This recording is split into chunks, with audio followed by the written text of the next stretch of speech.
గారు మాట్లాడుతున్నంత సేపు అందరూ కూడా మంత్రముగ్ధులై విన్నారు.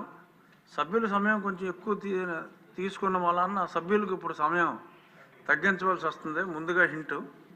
ఇప్పుడు భూమా అఖిలప్రియ గారు ఉన్నారు.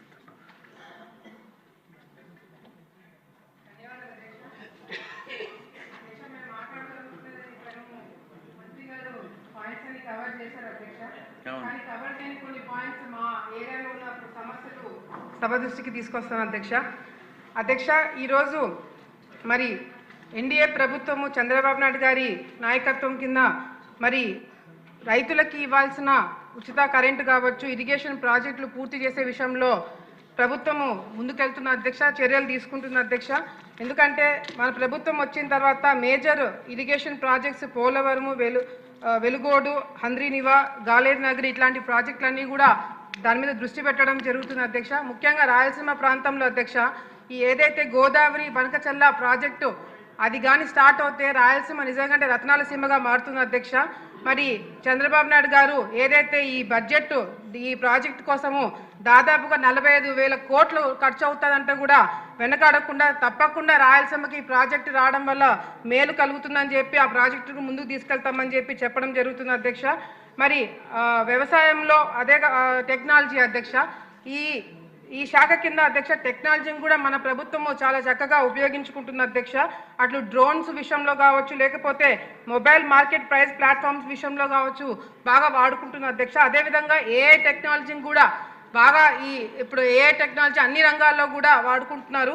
వ్యవసాయ రంగంలో కూడా ఏఐ టెక్నాలజీని వాడి మరి ఏదైతే డ్రోన్స్ ఎక్కడైతే ఈ స్ప్రే కొడతారో ఎక్కడైతే ప్రాబ్లం ఉందో అక్కడే ఆ ప్రాబ్లమ్ని ఐడెంటిఫై చేసి అక్కడే మందు కొట్టేటట్టుగా కూడా ఏ టెక్నాలజీని వాడుకోవడానికి అవకాశం ఉంటుందని, అది కూడా దానివల్ల రైతులకి ఖర్చు కూడా తగ్గుతుంది అధ్యక్ష. అది దాని మీద కూడా దృష్టి పెట్టాలని చెప్పి కూడా కోరుకుంటున్నాం అధ్యక్ష. ముఖ్యంగా మా ఏరియాలో అధ్యక్ష నంద్యాల ప్రాంతంలో నంద్యాల సోనా అనేది మరి బ్రాండెడ్ రైస్ అధ్యక్ష. అది చాలా మందికి తెలిసే ఉంటుంది.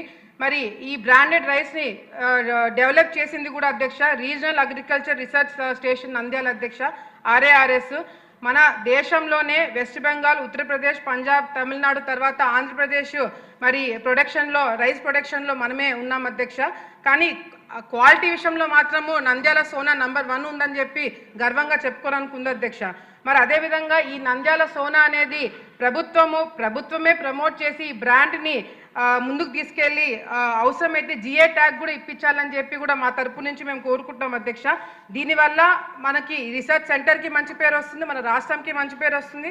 అదేవిధంగా అధ్యక్ష ఈ ఎక్స్పోర్ట్ పర్మిషన్ తీసుకొని రైతులు గవర్నమెంట్ ఏజెన్సీ ద్వారా మరి ఎక్స్పోర్ట్ చేయడానికి అవకాశం ఉంటే కూడా రైతులకు మేలు జరుగుతుందని చెప్పి మా తరపు నుంచి ఒక చిన్న సజెషన్ అధ్యక్ష.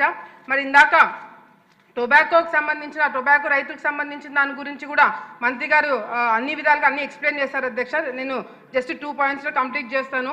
మా ప్రాంతంలో టొబాకో అవసరమైన దానికన్నా ఎక్కువ వేయడం వల్ల చాలా మంది రైతులు ఇబ్బందులు పడినారు అధ్యక్ష.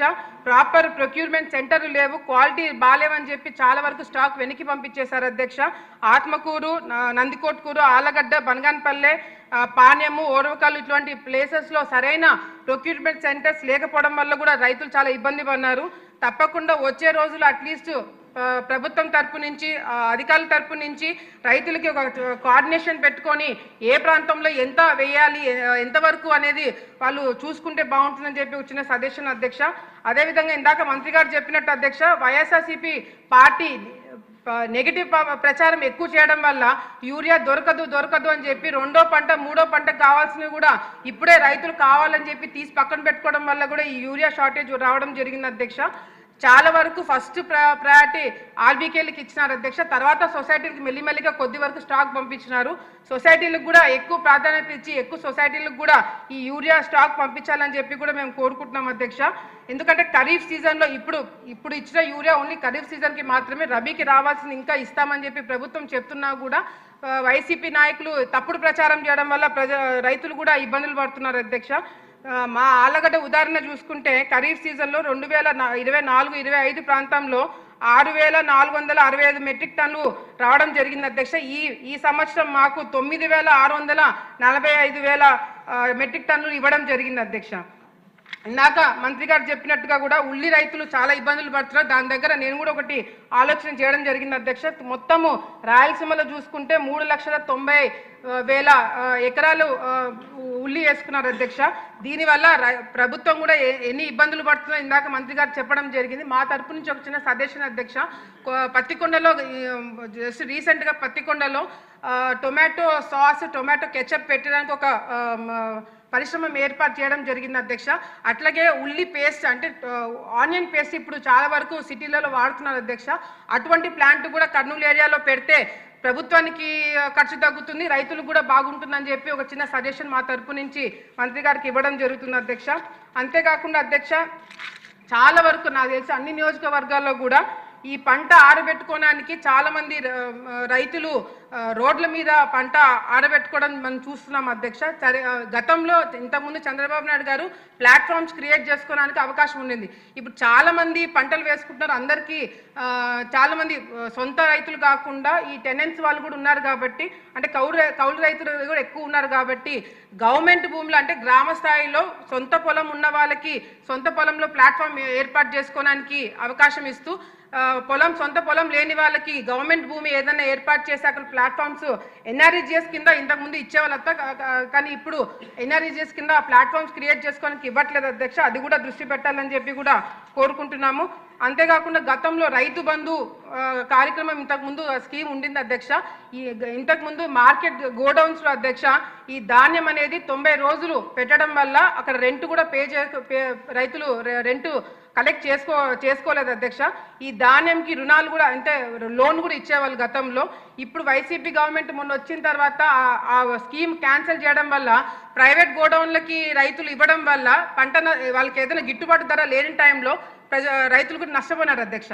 మళ్ళీ మేము రిక్వెస్ట్ చేసేది ఏంటంటే మళ్ళీ ఈ రైతు బంధు కార్యక్రమం ఏర్పాటు చేస్తే బాగుంటుందని మరొకసారి తెలియజేసుకుంటూ, ఇంకొకటి అధ్యక్ష మా ఏరియాలో చాలా కంప్లైంట్స్ వచ్చినాయి అధ్యక్ష. అదేంటంటే ఏదైతే మన అన్నదాత సుఖీభవ కార్యక్రమము మనం ఏర్పాటు చేశామో, మనం రైతులకు ఏదైతే సంవత్సరానికి 20,000 రూపాయలు ఇస్తామని చెప్పినామో అది కేవలము ఓనర్స్కి మాత్రమే వస్తుంది అధ్యక్ష. కౌలు రైతులకి చాలా మందికి రావట్లేదని చెప్పి కూడా కంప్లైంట్ వస్తుంది. ఎందుకంటే ఎక్కువ శాతము రైతులు ఇబ్బంది పడి ఆత్మహత్యలు చేసుకున్న కౌలు రైతులే అధ్యక్ష.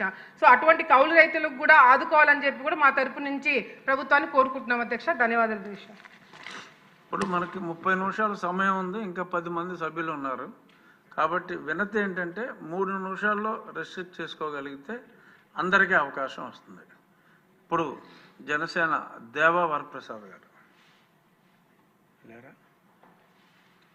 నడికుదుటి ఈశ్వరరావు గారు.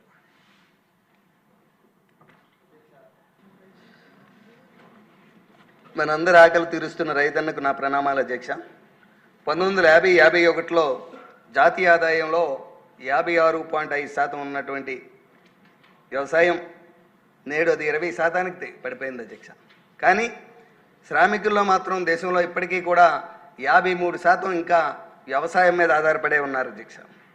అదేవిధంగా గౌరవ మంత్రివర్యులు చెప్పినట్టు ఆంధ్రప్రదేశ్లో అయితే ఇప్పటికీ 64% మంది వ్యవసాయ కూలీలే ఉన్నారు అధ్యక్ష, వ్యవసాయం మీద ఆధారపడి ఉన్నారు అధ్యక్ష. అధ్యక్ష అందరికీ తెలిసిందే, రైతుకి వ్యవసాయం చేయాలంటే నీరు, విత్తనం, ఎరువు ఈ 3 సకాలంలో